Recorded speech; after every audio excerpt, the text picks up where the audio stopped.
Apa kabar Sobat Netter? 3 hari yang lalu, tepatnya 5 Oktober 2020, Omnibus Law Cipta Kerja resmi disahkan di paripurna DPR. Tak berselang lama, keputusan ini mengundang dukungan dan juga banyak kecaman dari berbagai pihak, juga ramai diperbincangkan di sosial media, salah satunya Twitter. Mulai dari tagar masih tidak percaya sampai dengan tagar DPR pengkhianat rakyat yang menjadi trending topik hingga saat ini, menunjukkan bahwa sebagian besar netizen Twitter Indonesia kecewa akan keputusan ini. Wait. Sebelum jauh-jauh meluapkan amarah melalui hashtag Twitter atau bahkan menandatangani petisi tolak Omnibus Law, kalian udah tahu nggak sih apa itu Omnibus Law? Atau jangan-jangan hanya sekedar mengikuti tren aja tanpa tahu esensinya sama sekali?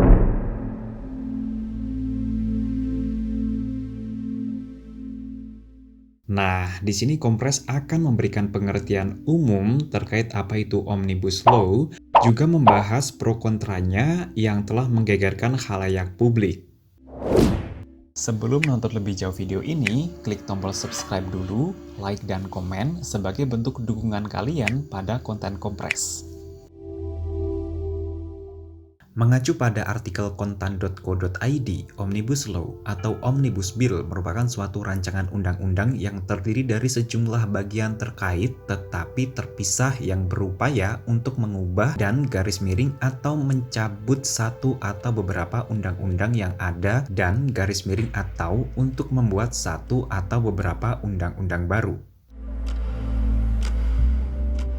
Faisal Ramdhani dalam opininya di Koran Kabar Madura edisi 4 Februari 2020 menyatakan istilah ini pertama kali digunakan di Indonesia ketika Presiden Joko Widodo berpidato dalam pelantikan Presiden dan Wakil Presiden terpilih periode 2019-2024 pada sidang paripurna MPR 2019.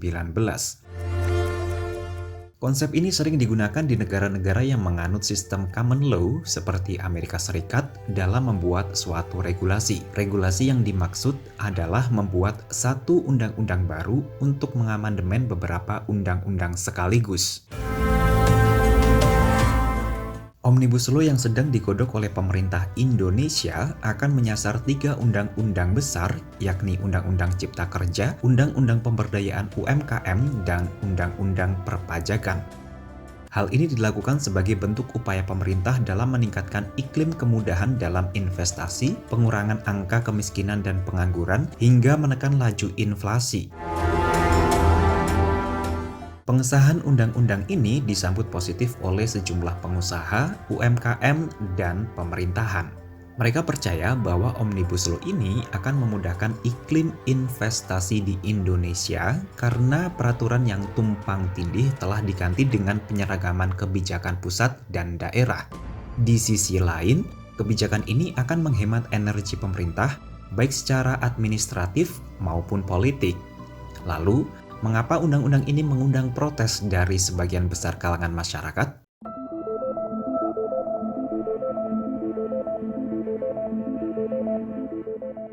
Pengesahan Omnibus Law terutama terkait dengan rancangan Undang-Undang Cipta Kerja yang direncanakan untuk mengubah beberapa poin dalam Undang-Undang Ketenagakerjaan Nomor 13 Tahun 2013 dirasa kurang bijak di tengah negara-negara lain di dunia yang sedang fokus memerangi wabah corona. Dikutip dari repositori TIFA yang dirangkum dalam Madani, rancangan undang-undang ini tidak memiliki urgensi yang tinggi dan tidak relevan dengan kompleksitas kondisi ekonomi dan sosial masyarakat.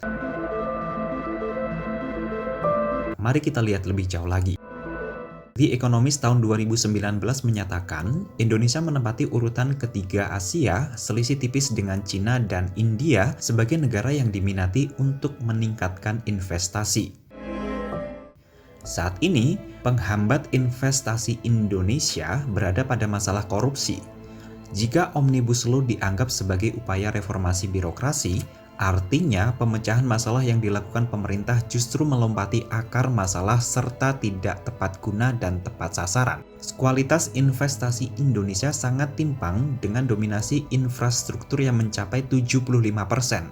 Indonesia seakan melupakan jati dirinya sebagai negara agraris dan maritim. Sebab, prosentase investasi mesin dan peralatan yang notabene sebagai alat penunjang kuantitas dan produktivitas komoditas unggul hanya 10%. Hal ini menyebabkan kebutuhan impor bahan pangan selalu tinggi dan Indonesia belum mampu meningkatkan nilai ekspor. Kebijakan terkait dengan kemudahan iklim investasi tidak memiliki dampak yang membanggakan pada penurunan jumlah kemiskinan, pengangguran, serta laju investasi. Target pengurangan kemiskinan misalnya, dalam Rencana Pembangunan Jangka Menengah Nasional tertulis tingkat kemiskinan ditargetkan 7-8%, namun di tahun 2019 angka kemiskinan masih di angka 9,3%. Artinya, pengentasan kemiskinan dalam periode 5 tahun hanya mencapai 52% dari target yang telah ditetapkan.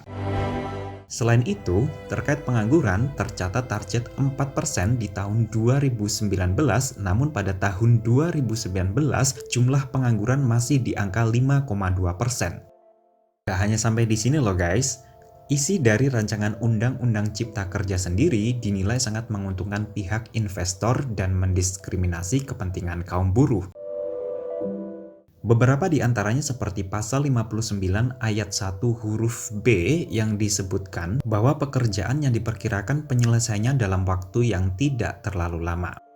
Artinya, pergantian batas waktu pekerjaan yang penyelesaiannya 3 tahun sebagai salah satu kriteria perjanjian kerja waktu tertentu menjadi tidak terlalu lama bisa menyebabkan pengusaha leluasa menafsirkan frasa tersebut.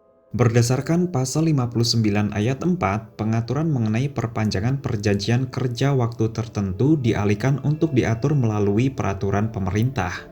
Sementara itu, pelanggaran penerapan kerja kontrak selama ini cenderung tidak pernah diusut secara serius oleh pemerintah. Dengan demikian, peraturan pemerintah yang akan dibentuk ke depan sangat berpotensi memperburuk jaminan kepastian kerja. Selain itu, pembatasan praktik pada Undang-Undang 13 Nomor 2013 dihapus, penambahan jam lembur pada pasal 78 yang sebelumnya 3 jam sehari menjadi 4 jam, hak istirahat 2 hari dalam sepekan dan cuti hamil dihapus, kewajiban hukum bagi gubernur untuk menetapkan UMK terancam hilang, peran negara dalam mengawasi praktik PHK sepihak diminimalisir, berkurangnya hak pesangon, serta perusahaan makin mudah melakukan PHK sepihak. Omnibus Law ini berdampak buruk pada sektor dan kelompok lain seperti kelompok masyarakat pesisir, klaster lingkungan, sumber daya alam, agrarian, dan sebagainya. Menurut Farid Ridwanuddin, kebijakan perizinan perikanan tangkap dan zonasi wilayah pesisir dan pulau-pulau kecil akan semakin mempersulit nelayan-nelayan kecil dalam usaha perikanan. Penghapusan izin lingkungan dan penyederhanaan AMDAL dalam RUU Cipta Kerja membatasi ruang partisipasi masyarakat dan potensi memperparah kerusakan alam yang berdampak pada kehidupan masyarakat sekitar. Rancangan Undang-Undang Cipta Kerja berpotensi mengancam kelestarian hutan alam, kekayaan biodiversity, dan komitmen Indonesia atas perubahan iklim akibat deforestasi beberapa lahan hijau di wilayah Indonesia. Masih banyak hal menarik lainnya yang bakal Kompres bahas pakai teori komunikasi. So, terus update channel Kompres, subscribe, dan nyalakan tombol notifikasinya. See you Sobat Netter!